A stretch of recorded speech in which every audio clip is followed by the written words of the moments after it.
In a symposium on Tuesday, April 26, 2011, former top U.S. government officials called for urgent U.S. government and United Nations action to protect 3,400 residents in Camp Ashraf.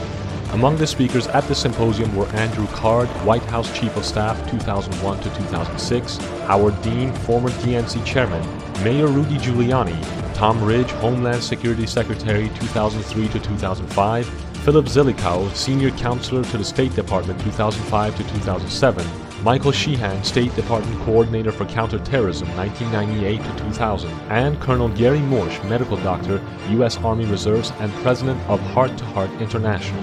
Ambassador Reiss, chairing the symposium, noted that the bipartisan panel agreed that the Iraqi regime has betrayed its promises to the U.S. military and can't be trusted. We agree that the U.S. government is betraying its solemn promise to the residents of Camp Ashraf, betraying our own national security interests to promote regime change in Iran, and our own values of democracy, freedom, and human rights. When I arrived in Ashraf in 2004, I didn't go as a volunteer. I was sent there by your government and mine, the United States Army, to protect and support the people of Ashraf.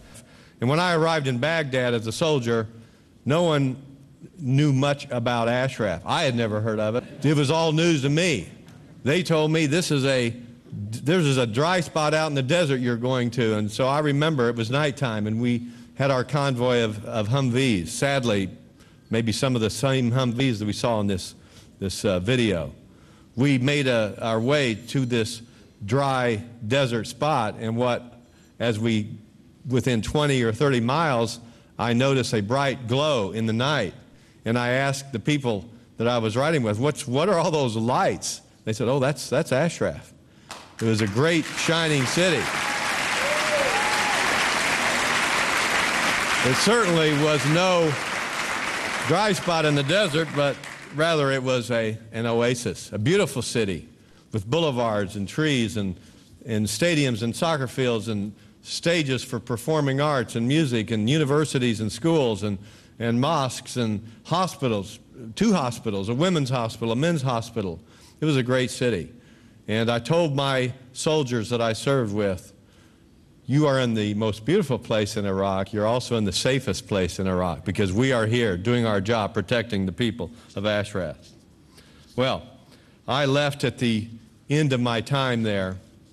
I was there during what I call the Great Investigation. I don't know what anybody else calls it, but it was when members of the State Department, the Justice Department, the FBI, the CIA, they called them, I learned all kinds of new terms over there, OGA. You all know what OGA means, other government agencies. That means everybody else except me. They were there by the hundreds. I was in charge of the health care of the people of Ashraf and of our soldiers as well. And I remember those many months of that intense investigation. I spent many hours with the Americans, the OGAs, but I also spent many hours every day with the people of Ashraf. And I remember at the end of the investigation, there was such great frustration on the part of the investigators because they could not find one person that they could grab and take back and charge as a terrorist.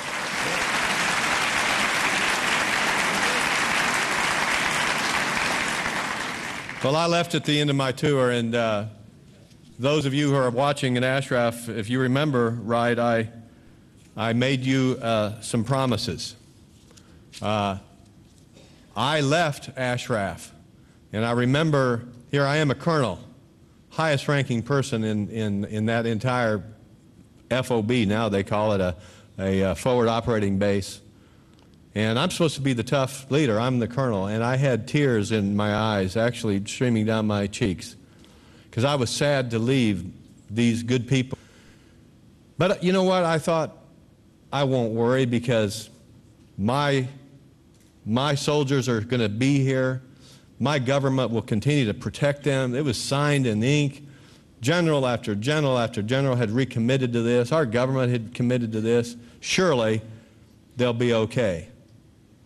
And little did I know that someday in the future, our own soldiers, our own government would turn their backs and walk away from Ashraf and say to the Iraqis, here, bring it on. And they did. You saw what's been happening, April 8th.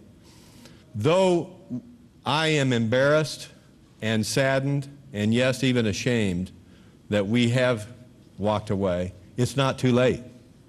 We have tremendous leaders here, great men of influence and stature. What an unbelievable room and a table to sit at with people like this. I believe we can prevail.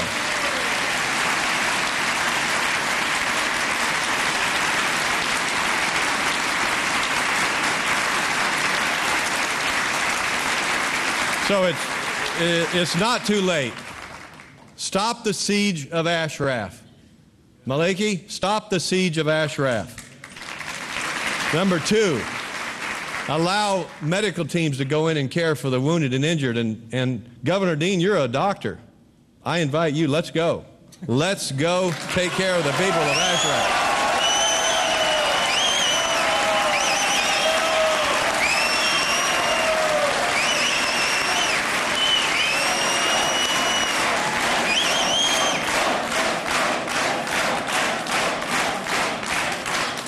Number three, protect Ashraf. I asked for the United Nations to set up a permanent presence there, UNAMI to set up a permanent presence to protect the people of Ashraf, and for the United States military to send a force back to do what they have said they were supposed to be doing all along, and which I did. That's number three. Number four, guess what? This is a simple one. Number 1, 2, and 3 takes us somebody doing something. Number 4, it takes one decision maker. Delist the MEK.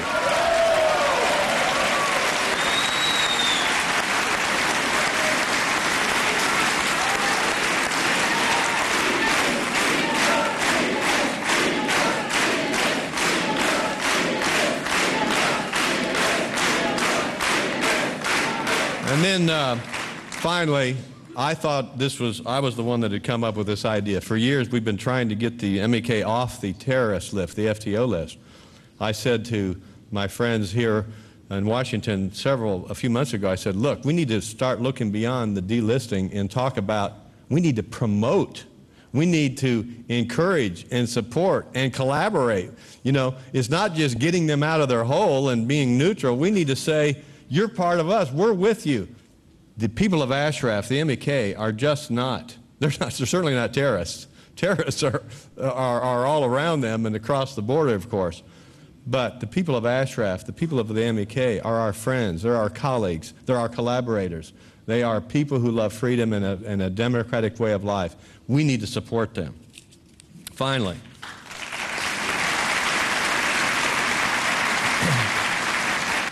now, for the past few hours, we've had the privilege of hearing from an extraordinary collection of distinguished American public servants. The panel here has collectively over 200 years of government experience. We've served in different administrations. We served different presidents. Our politics are different.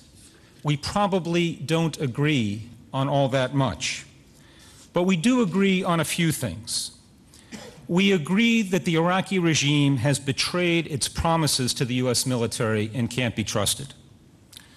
We agree that the U.S. government is betraying its solemn promise to the residents of Camp Ashraf.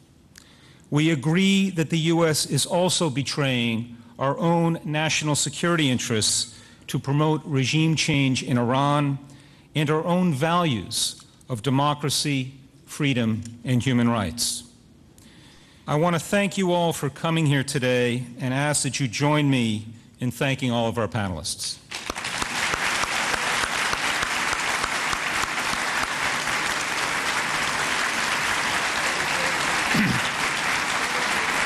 Finally, if you could I'd like to invite all the members of the panel to join me in paying respects at the memorial to the heroes and heroines of Camp Ashraf to the left of the podium. And please ask all of you here to sign the condolence book. Thank you all very much.